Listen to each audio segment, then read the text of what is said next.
Olá pessoal, tudo bem? Eu sou a Débora de Castro da Rocha, estamos aqui retomando o nosso curso de Processo do Trabalho, hoje para falar especificamente das formas de resolução de conflitos trabalhistas, tá? Essa é a nossa quinta aula, já falamos sobre várias questões e agora mais especificamente sobre essas formas de resolução, tá? Então vamos primeiramente aí para autotutela. O que seria a autotutela, Débora? O que eu posso fazer com essa denominada autotutela? A que se presta? Bom, a autotutela é o meio mais primitivo que existe de solução de conflitos, tá? As partes acabam aí se utilizando de força para impor ou fazer valer a sua vontade ou o seu suposto direito, tá? Então, é concebido como um meio primitivo aí de solução de conflitos, tá? Então tem aí, é marcada por traços aí de ausência de juiz e imposição da vontade de uma das partes sobre a outra, ou seja, aquela que tem melhores condições ou está mais apta, melhor colocada de alguma maneira, vai se sobrepor àquela que, em contrapartida, está numa situação mais difícil ou em condição pior, como queiram conceber aí, tá? Uma desigualdade existente aí entre estas partes, tá?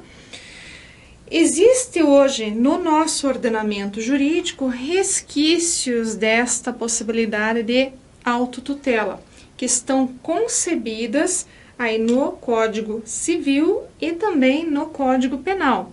No primeiro caso, seria aí a legítima defesa da posse, tá? Que a gente sabe que quando fala de posse de terra, realmente existe uma legitimidade para o exercício dessa autotutela, e também aí diante de um estado aí de legítima defesa, que sabemos aí que dentro do Código Penal nos franqueia a possibilidade aí do exercício dessa legítima defesa, que nada mais é do que autotutela.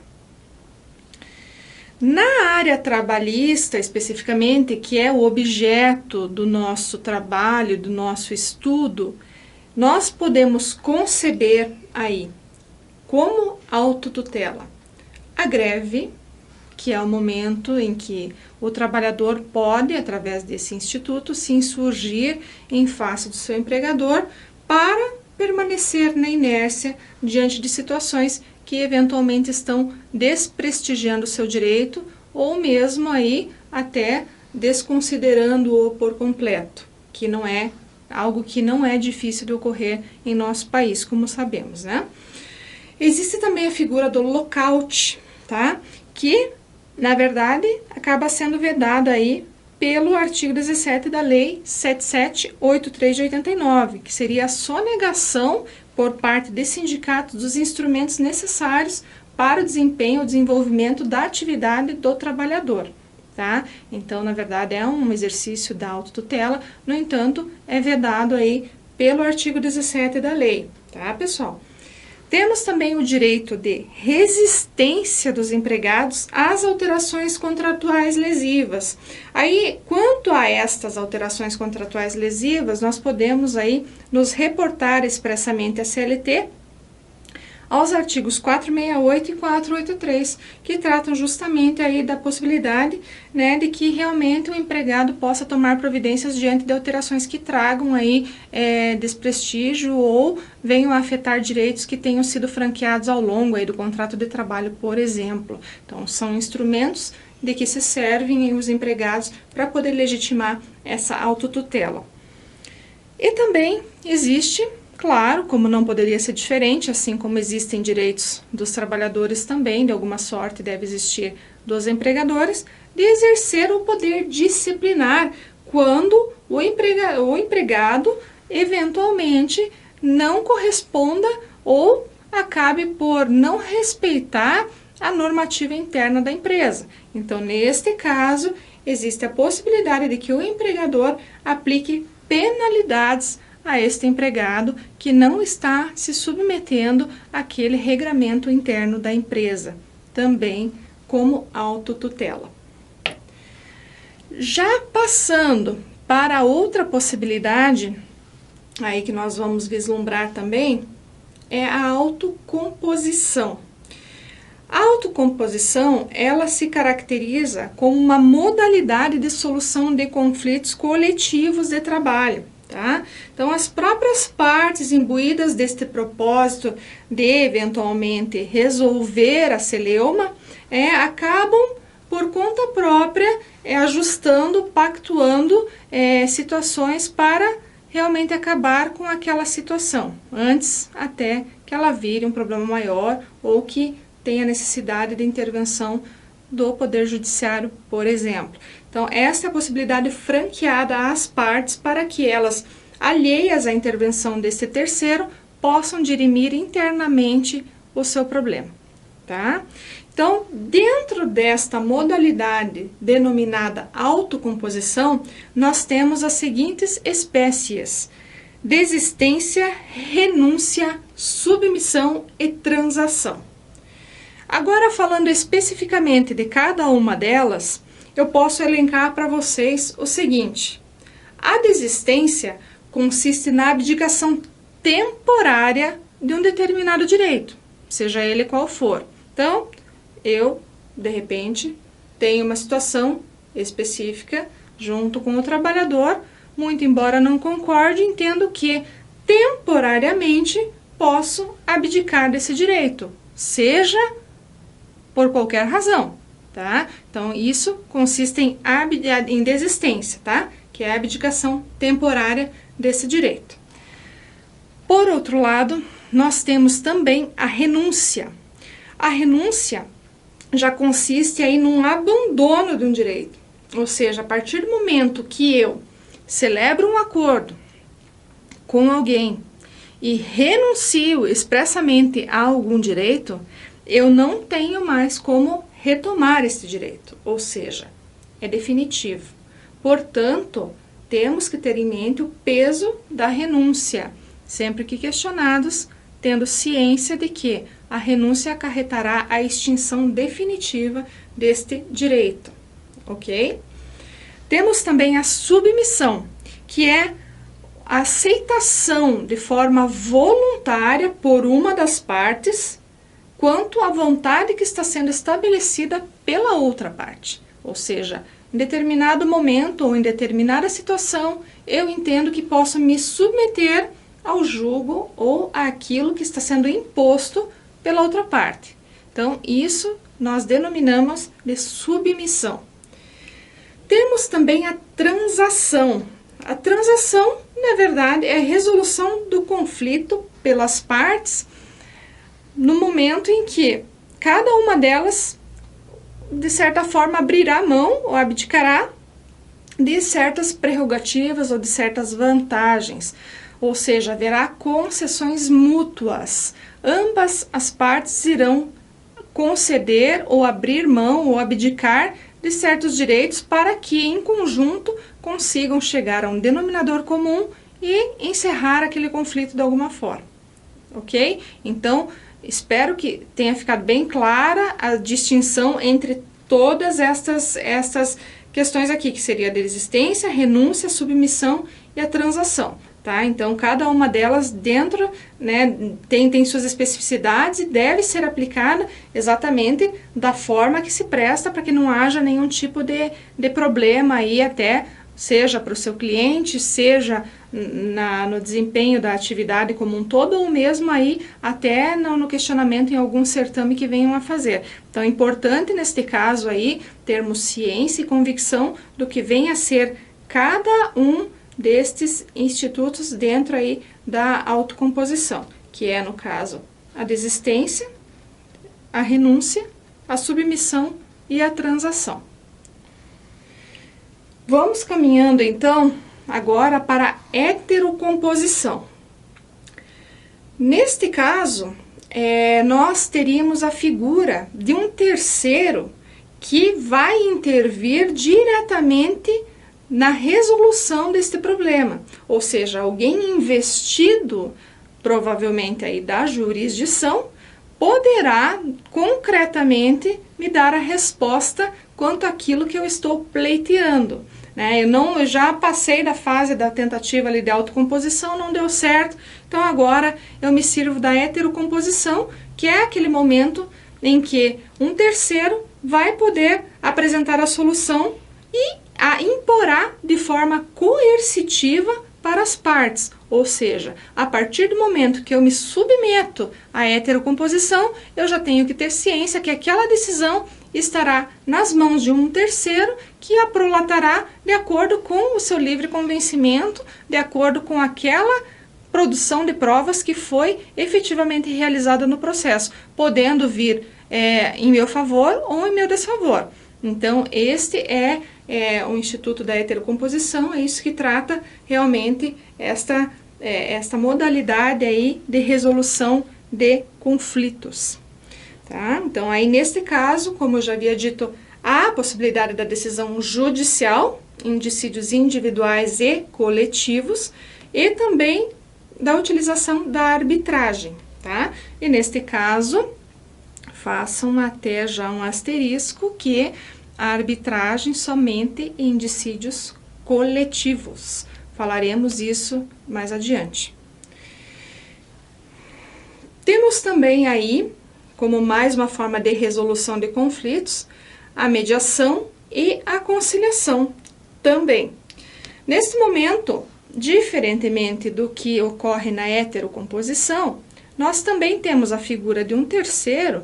No entanto, esse terceiro vai se limitar à aproximação ou à tentativa de aproximação das partes para que elas mesmas cheguem a uma melhor composição ou àquilo que efetivamente atenda à demanda ou àquela situação específica, né, apresentada no caso concreto, né, fazendo aí suas concessões, enfim, dentro daquilo que for possível. Então, o mediador ele atuará muito mais na tentativa desta aproximação, sem aí se falar na possibilidade de prolação de decisão ou algo nesse sentido, porque é uma resolução consensual deste conflito. Nós temos aí, como vocês sabem, no processo do trabalho, nós podemos utilizar como fonte subsidiária o CPC, né? Então, neste caso especificamente, até eu trago aqui para vocês o artigo 3º do CPC, que dispõe justamente sobre a possibilidade de resolução ou solução consensual de conflitos, ou seja, a lei me dá este instrumento para que eu possa dele me servir para evitar aí a sobrecarga do Poder Judiciário, para que eu possa viabilizar o acesso a direitos e possa efetivamente resolver o conflito na seara administrativa, no âmbito extrajudicial, de forma amigável. Tá? Então, é isso que efetivamente o artigo 3º quer nos dizer.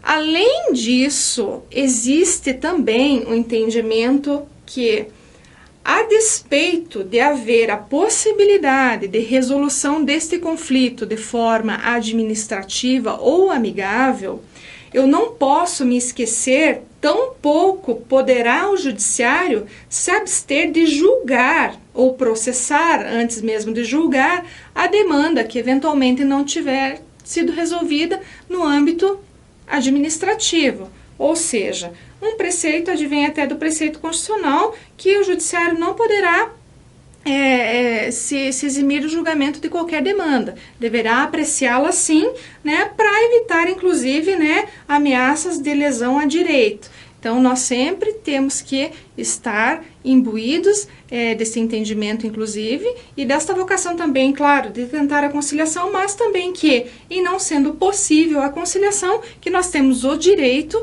sim, de levarmos ao judiciário para que ele, na figura do juiz, possa dirimir o conflito que foi instaurado aí entre as partes. Ok? Então, eu tenho a possibilidade sim de conciliar, mas se não for possível também, eu posso ingressar aí até pelo meu direito de petição, direito de acesso à justiça, conforme os princípios constitucionais, inclusive, e até do direito processual do trabalho. Dentro aí, então, dessa conciliação e mediação, a gente tem, então, que é um papel aí do magistrado ou dos conciliadores do judiciário sempre estimularem essa prática, a possibilidade de que haja conciliação, e no caso da Justiça do Trabalho também não é diferente, especialmente porque nós sabemos da sobrecarga existente dentro da Justiça do Trabalho, as inúmeras demandas que acabam até obstando a prolação mais célere de decisões judiciais. Então, este mecanismo, sem sombra de dúvida, acaba surgindo aí como um alívio para que nós possamos aí obter esta nossa resposta ao nosso pedido ou a satisfação de algum direito. Claro que sempre com concessões mútuas, assim como nós falamos anteriormente. No entanto,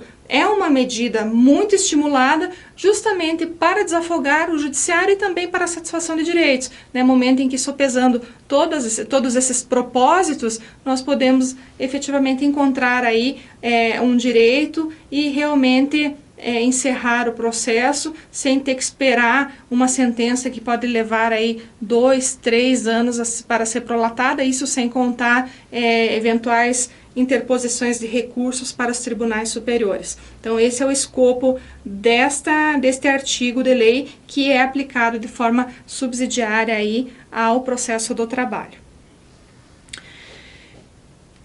Quanto às disposições constitucionais, eu julgo de suma importância para o nosso estudo presente a sua análise, porque neste caso específico a gente tem como verificar que essas disposições elas impactaram muito no processo do trabalho. E nesse caso aqui nós tratamos pontualmente do artigo 114 da Constituição Federal, que trata da questão da competência da Justiça do Trabalho para processar e julgar os processos. Notadamente, podemos verificar que, a partir da emenda constitucional 45 de 2004, houve uma alteração substancial quanto a esta situação, criando, ou melhor, instaurando a dúvida quanto à questão de conciliar ou não, da obrigação da Justiça do Trabalho ter ou não que conciliar, porque houve ali a supressão da expressão conciliar a partir desta emenda constitucional, que antes, contemplava que a competência da Justiça do Trabalho era processar, conciliar. No entanto, agora a sua competência se restringe a processar e julgar, tá? Então, instaurou-se aí, de certa forma, uma certa dúvida quanto a este aspecto. Será que a Justiça do Trabalho ainda tem que conciliar, é obrigada a conciliar e tudo mais, tá? No entanto, nós não podemos ignorar a necessidade, por tudo até que falei anteriormente, de que haja sim um estímulo a estas conciliações, justamente para que possamos encontrar a satisfação do direito e também contribuir aí para minimizar de alguma maneira a sobrecarga do judiciário com inúmeras demandas aí que estão para ser julgadas. Então, sob esse aspecto, a gente já tem que ter em mente que sim, independentemente de constar ou não a expressão conciliar, nós temos sim que contribuir sempre para a conciliação. Mesmo porque, a despeito da inserção ou da retirada, melhor dizendo, desta expressão do dispositivo de lei, o artigo 764 da CLT continua tratando da conciliação. Então, independentemente do viés que possa se adotar nessa análise, nós temos que ter em mente que a emenda constitucional ela veio alterando, suprimindo esta expressão. No entanto, a CLT, em seu artigo 764, continua prevendo que os dissídios individuais ou coletivos submetidos à apreciação da Justiça do Trabalho serão sempre sujeitos à conciliação. Ou seja, não podemos nos abster em momento algum da ideia de conciliar. Ok? Antes de sermos advogados, de sermos promotores, de sermos juízes, temos sempre que ter em mente que a conciliação realmente é a melhor medida para se encontrar a resposta ou mesmo a efetivação de um direito. Ok, pessoal?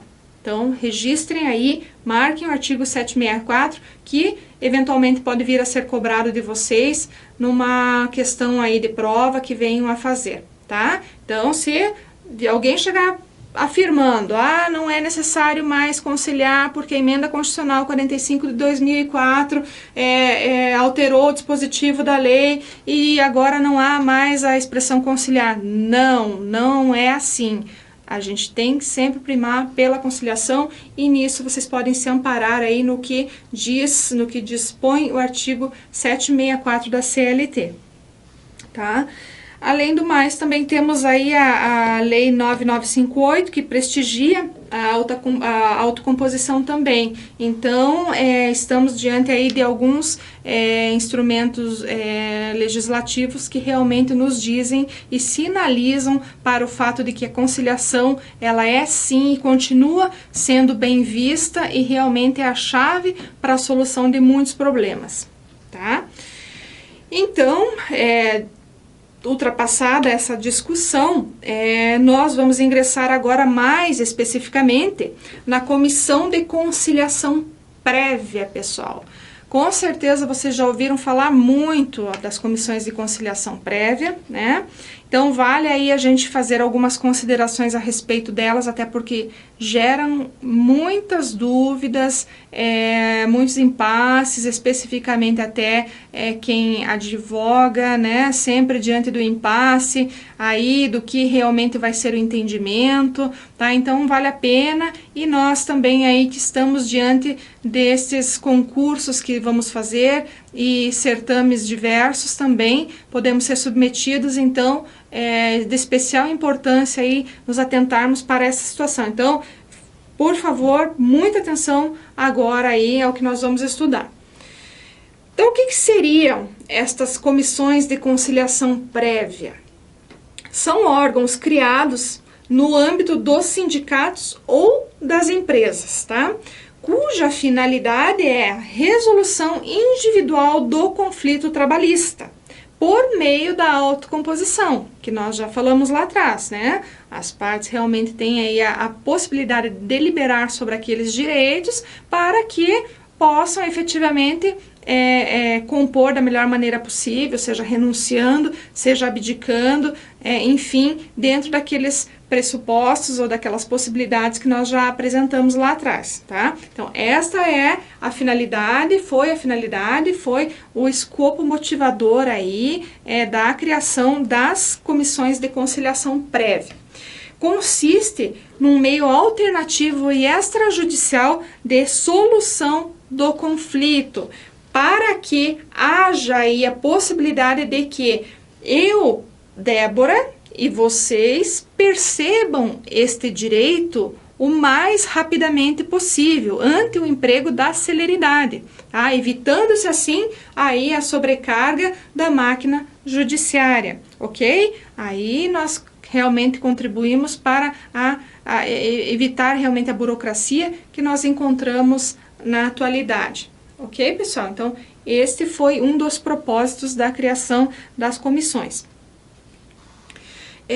Neste ponto também vislumbrou-se que a partir da criação da comissão ou das comissões, haveria a possibilidade então de colocar fim a este conflito na presença apenas de conciliadores, tá?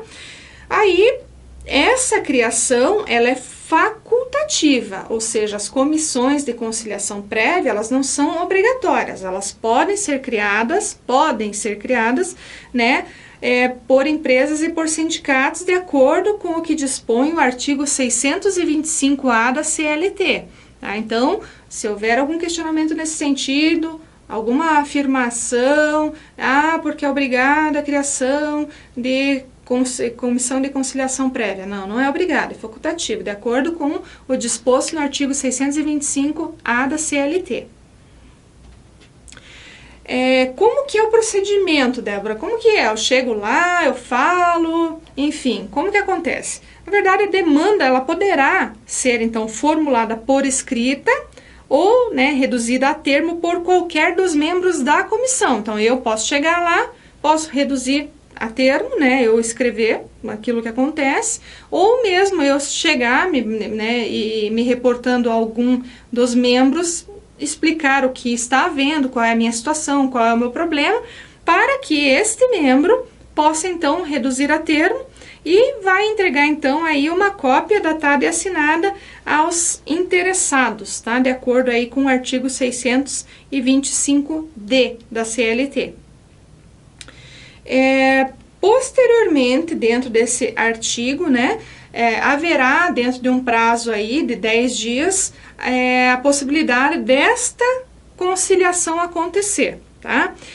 No caso de não acontecer, né, sendo frustrada, enfim, ou havendo o transcurso deste prazo sem que haja efetivamente acontecido, haverá, portanto, aí o fornecimento de uma certidão, né, uma espécie de declaração aí para este trabalhador, dizendo que não foi frutífera ou que não houve, para que então, munido dessa declaração, ele possa ingressar com a sua reclamatória trabalhista, tá? Então, ela deverá, no caso, esta declaração ser juntada, ou melhor dizendo, acostada à reclamatória trabalhista que será proposta por este trabalhador.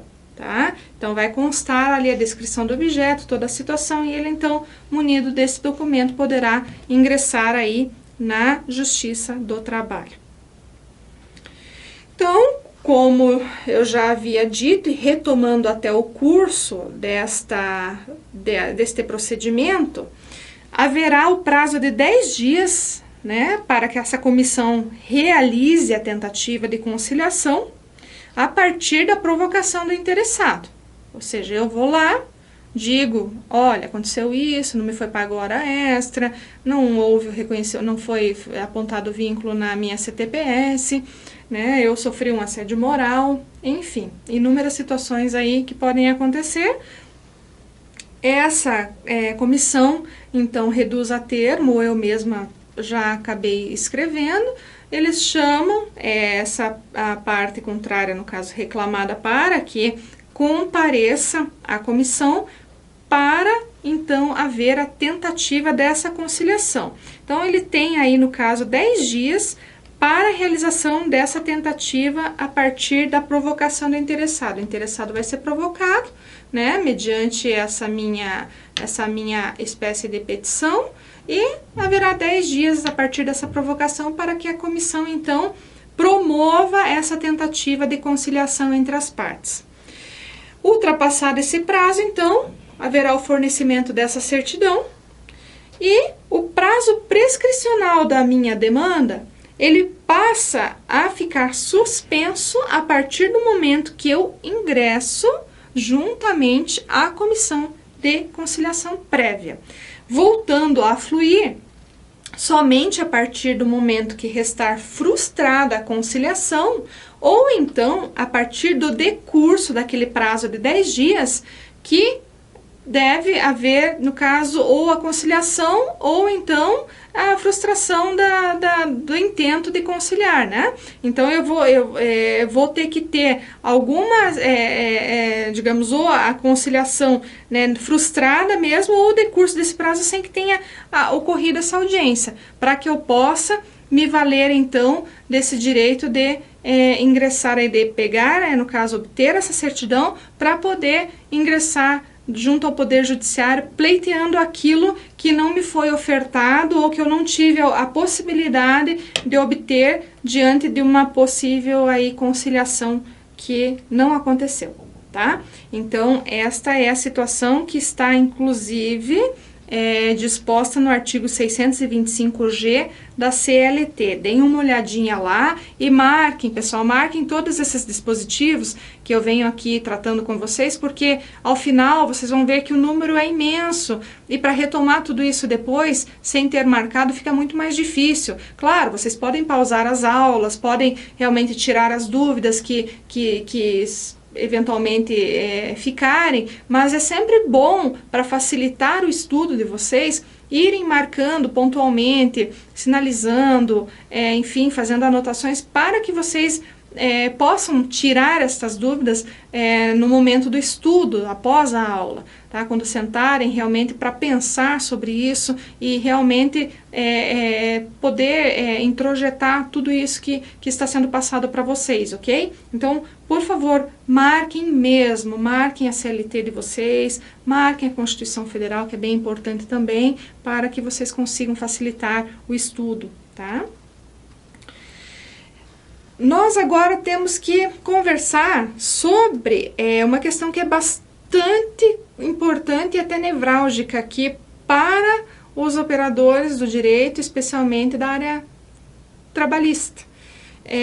Não raramente temos aí algumas situações que tratam da obrigatoriedade, por assim dizer, da submissão do problema à comissão de conciliação prévia anteriormente ao ingresso da demanda, tá? Então, assim, isso inclusive aí é algo que tem gerado contrassensos e inclusive grande dicotomia dentro da doutrina mesmo, né? Por quê? Porque existe aí a disposição no artigo 625D, né, da CLT, que fala o seguinte: qualquer demanda de natureza trabalhista será submetida à comissão de conciliação prévia se na localidade da prestação de serviços houver sido instituída a comissão no âmbito da empresa ou do sindicato da categoria.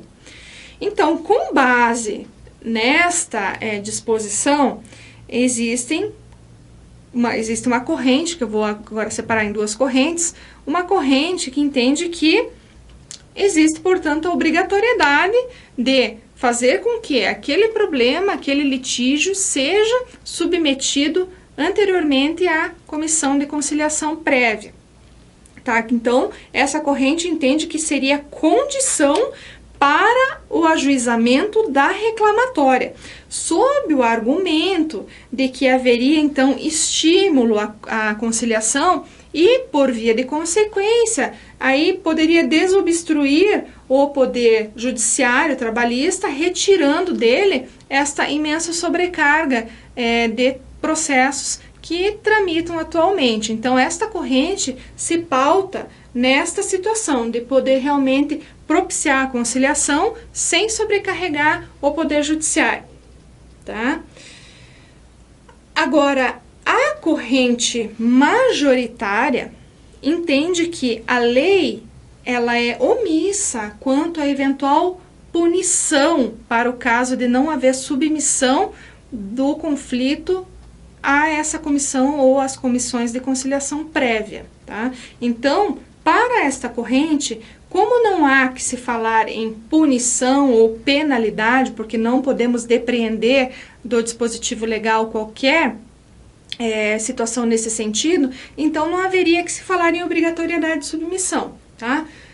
Não obstante esse entendimento, estes doutrinadores também se posicionam no seguinte sentido, que regras de restrição de direito não pode se interpretar de forma ampliativa, ou seja, eu não posso ampliar a restrição de direitos, isso não é legalmente aceito, eu não posso simplesmente entender que existe uma restrição de um direito se não há disposição tratando expressamente sobre esta eventual restrição, e eu não posso aplicar esta restrição ampliando-a por conta de uma interpretação minha, subjetiva, entenderam? Então não há como se conceber que uma lei que não diga que tem penalidade me obrigue a me submeter a uma situação, tá? Não posso entender isso ou aplicar isso de forma ampliada,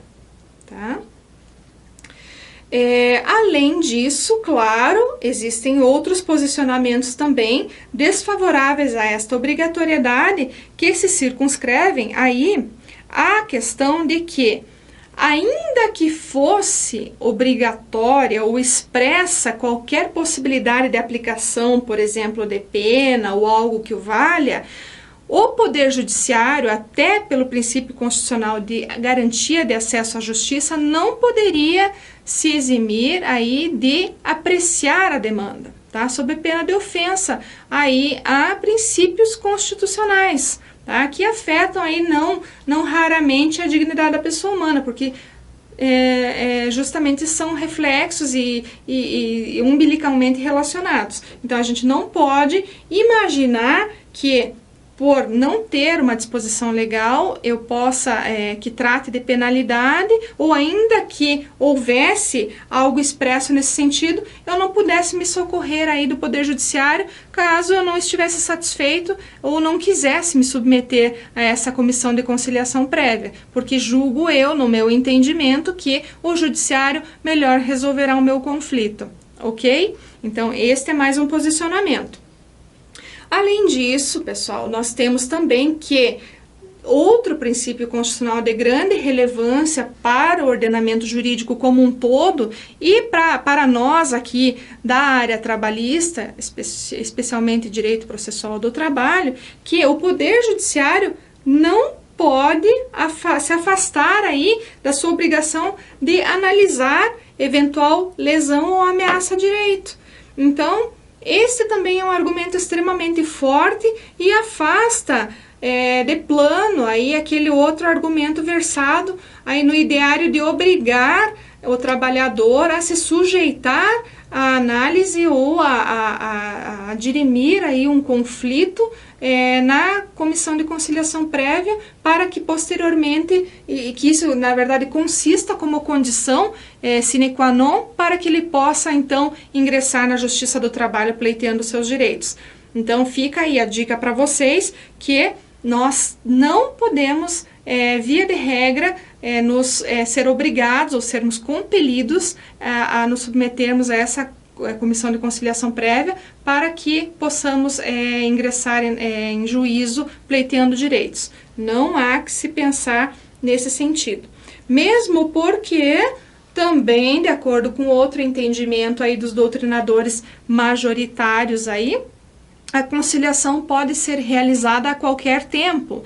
Nada impede que a conciliação aconteça. Independentemente de eu ter submetido meu litígio, meu conflito, melhor falando, à comissão de conciliação prévia ou não, eu posso conciliar a qualquer tempo dentro do processo. Então, se eu partir desse pressuposto, eu tenho acesso irrestrito, não havendo em momento algum que se falar em qualquer condicionamento meu para ingressar em juízo, a qualquer análise ou qualquer tentativa de resolução de conflito amigável junto à comissão de conciliação prévia. Perfeito, pessoal? Então, quanto a esta situação, nós temos então consolidado o entendimento no STF pela não obrigatoriedade de que haja submissão aí às comissões de conciliação prévia. Não existe essa obrigatoriedade, podendo, portanto, aquele que se julgar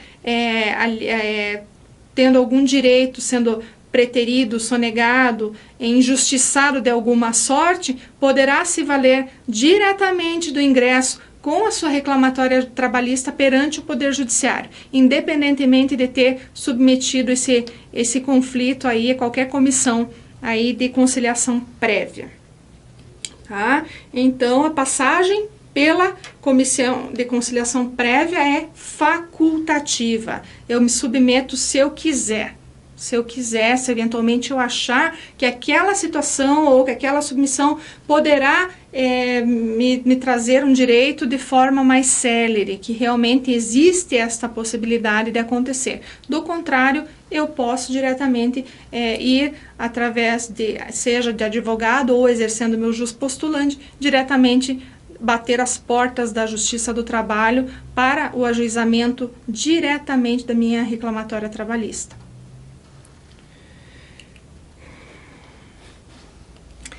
Bom, pessoal, entendendo que eu tive o interesse de me submeter, então, à resolução deste conflito perante a Comissão de Conciliação Prévia, uma vez sendo aceita essa conciliação, será lavrado um termo que vai assinado pelo empregado e pelo empregador, tá?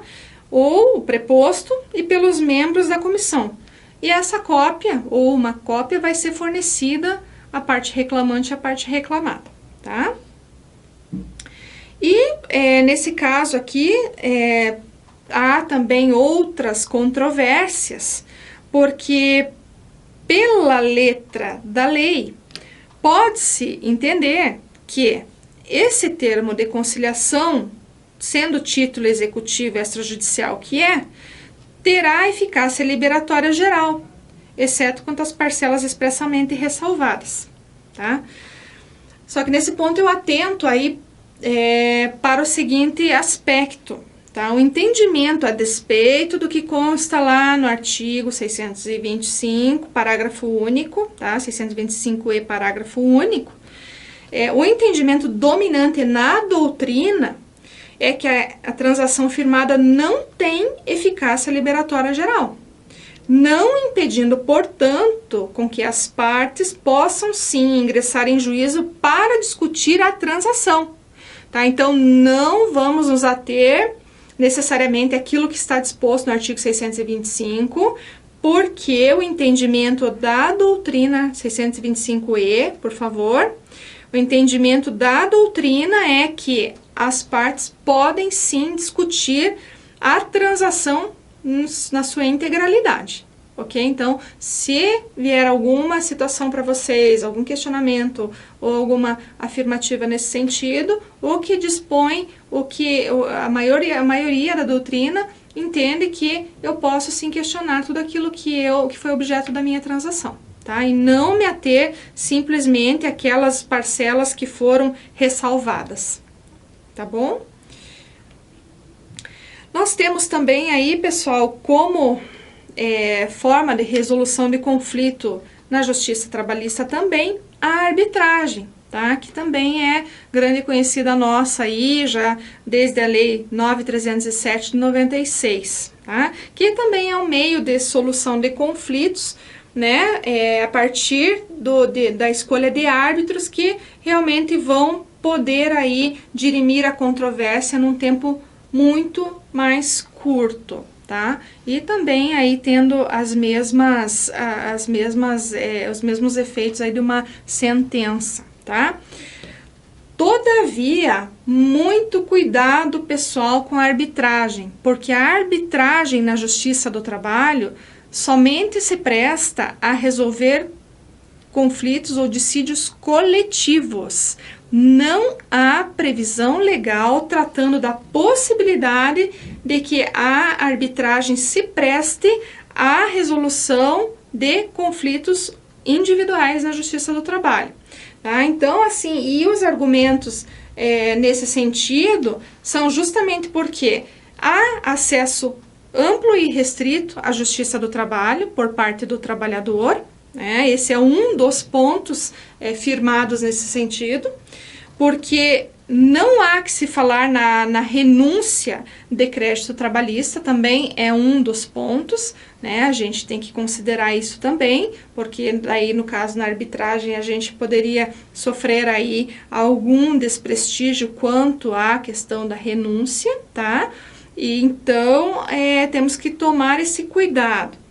E porque também nós todos sabemos que a Justiça do Trabalho se presta efetivamente à satisfação do direito do trabalhador, que muito frequentemente é hipossuficiente, ou seja, sofre com a ausência de recursos, né? Inclusive sempre, na maioria ou quase totalidade das demandas que encontramos, pleiteando justiça gratuita, porque sempre ou está desempregado, ou está, enfim, com inúmeros problemas de ordem trabalhista que o impedem de demandar sem prejuízo do seu próprio sustento.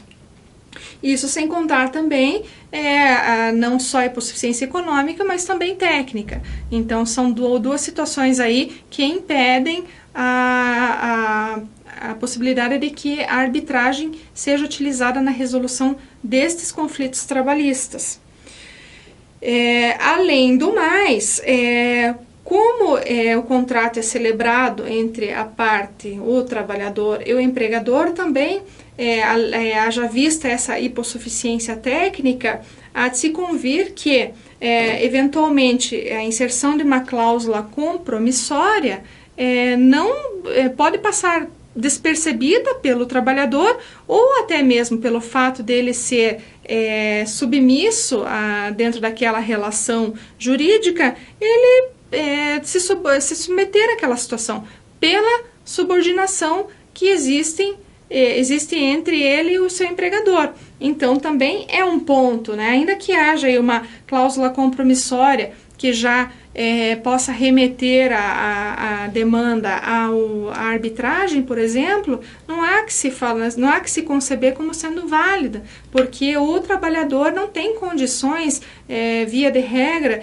de fazer uma análise e poder justamente se impor e até mesmo requerer a retirada dessa cláusula. Ele simplesmente se submete em decorrência da subordinação entre trabalhador e empregador, né?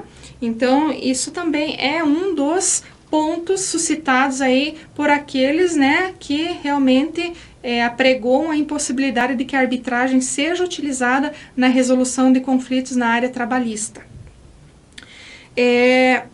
A única exceção que nós temos, inclusive, está sendo objeto de algumas decisões judiciais, e já fazendo, portanto, aí a nossa jurisprudência, é para quando o empregado for a sua hipossuficiência for rarefeita, ou seja, quando aquele empregado é um alto funcionário, né, que eventualmente for uma pessoa aí que tenha conhecimentos técnicos mais elevados, que não seja, no final das contas, prejudicado pelo fato daquele conflito ter sido dirimido na arbitragem. Então, essa situação é possível, está inclusive sendo objeto aí de entendimentos jurisprudenciais. Então, se houver alguma questão, alguma dúvida nesse sentido,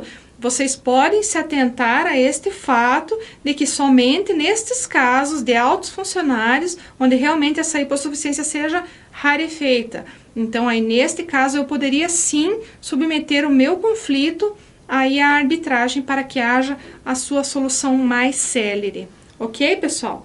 Então, hoje era isso que eu tinha para tratar com vocês. Então, acho que a gente conseguiu aí resolver essa situação e fica o meu contato para que vocês possam aí entrar também, se for o caso, né, me mandem e-mails ou mesmo até possam aí me ligar ou mandar WhatsApps para tirar dúvidas, tá? Porque eu estou à disposição de vocês, porque justamente nosso objetivo é fazer com que vocês logrem êxito em todos os concursos que venham a fazer, tá? Nós do Grupo Cultive estamos ao lado de vocês e sempre para tirar todas as dúvidas que se fizerem necessárias, ok, pessoal? Espero que tenham sido bons os estudos e que realmente sejam bem produtivos. Marquem tudo, tirem suas dúvidas e vamos que vamos aí em busca da nossa aprovação.